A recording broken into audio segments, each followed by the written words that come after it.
assurance that security had been strengthened following protests and reports of intimidation at voters' registration stations last month.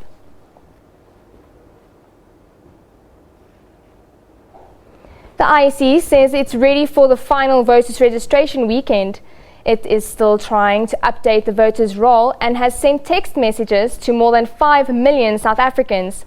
This is because almost 7 million voters do not have any residential address information on record. According to last November's electoral court, addresses are essential to ensure that voters are registered in the correct voting districts. There are over 22,000 voting stations across the country. They opened at 8 a.m. this morning and will close at 5 p.m. later tomorrow. Now, still on the final voter registration weekend, we are now crossing live to our SABC reporter, Aldrin Sampier, who is in Alexander with the Democratic Alliance leader, Mmusi Maimane. Good morning, Aldrin. Good morning. Can you paint us a picture of what is happening there now and how is the turnout so far?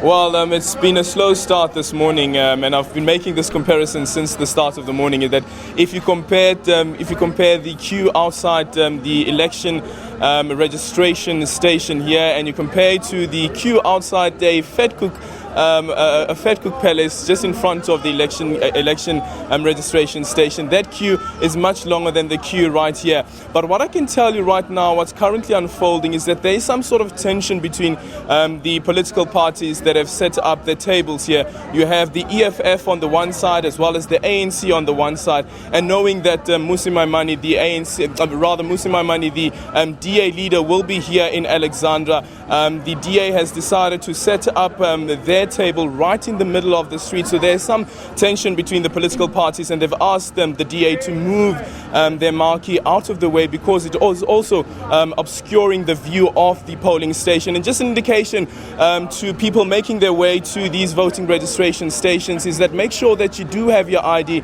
and the IEC has indicated that they are partnering with the Home Affairs Department. So if you don't have your ID, you can make your way to the Home Affairs Department and get your ID or your temporary ID, which you will need to come here. The other thing is that what I've noticed on social media, especially if you look at the IEC's Twitter handle, that is at IEC South Africa, one of the questions that has been raised throughout is the question around whether you need a proof of residence when you come to register. Actually, you do not need a proof of residence, but you must be able to indicate where you live. You must be able to give a full address. If you don't have a formal address, the IEC officials here at the voting stations will ask you to sign an affirmation form affirming where you live in the area where there is no formal address. And the IEC has indicated previously that if you knowingly give an incorrect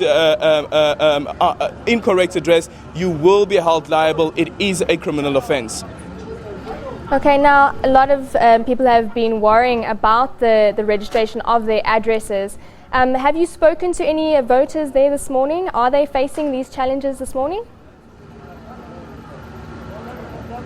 Well, it seems that those who've been coming through here have got the message clear that they're supposed to come with their IDs, and some of them are coming here to check whether they are registered indeed, or whether they should go to a different registration station to go and vote there, considering where they live. But something quite interesting that was raised by one of the party agents here at this voting polling station in particular is that there's a lady who came who indicated that her son is paraplegic. Unfortunately, he cannot make his way to this voting registration station, so she had his ID in her hand to make sure that she votes on her behalf. And the indication from the IEC officials is that that is not allowed. You must come in person if you need to register to vote. Unfortunately, if you cannot make it, you have to go to an IEC office, and from the IEC office, officials will then be dispatched to your home, and then they will make sure that you're registered to vote. This is even if you are an elderly person who are unable to make your way to the voting registration station.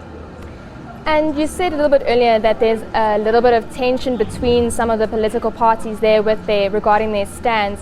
And elsewhere around the country, seeing protests arising among the voters. Do you think that we'll see any protests there later today?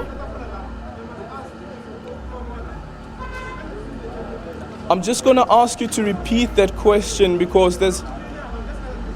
Okay.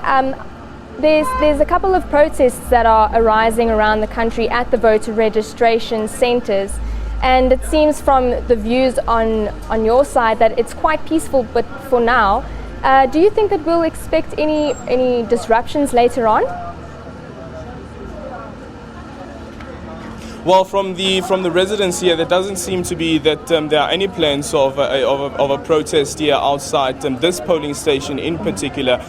We haven't spoken to the entire Alexandra community, but there hasn't been any indication of a protest, even heading into the voter registration weekend. Even previously, during the first round of the voter registration weekend, there wasn't any protest here. As you indicated earlier on, only now what we see is the tension between the three different political parties. That is the DA, the EFF, as well as the ANC. And now we see that the DA has moved the marquee, which caused the tension early on. Remember that they had set the marquee right in front of the IEC voter registration station. Now they've been asked to move, and they've done exactly that.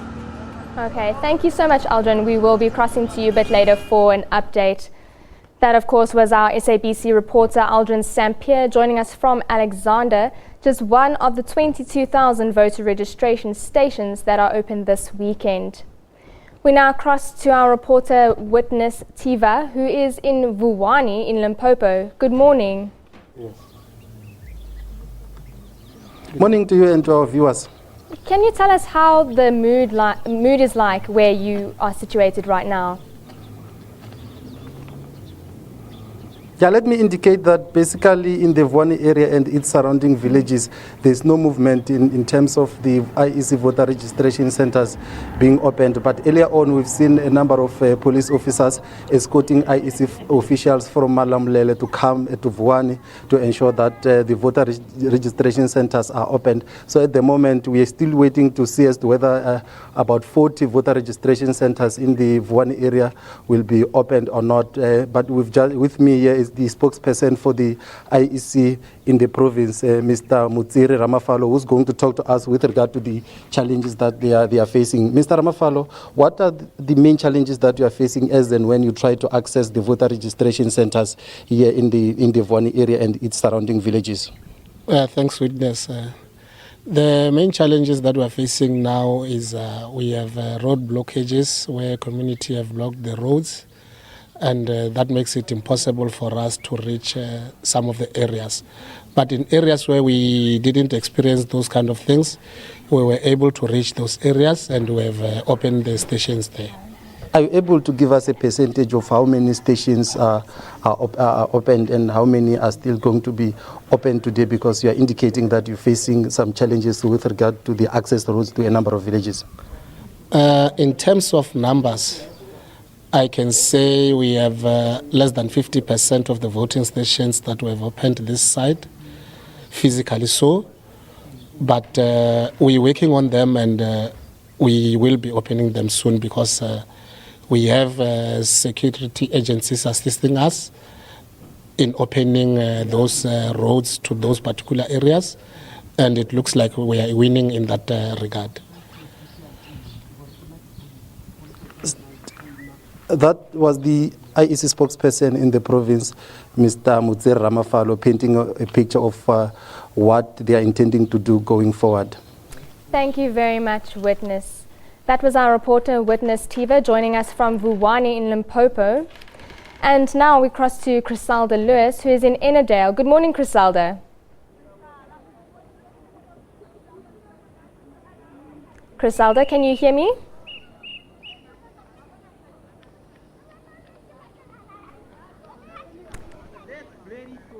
It seems that we're having a bit of technical issues getting hold of Crisalda, but we will cross to her a bit later today.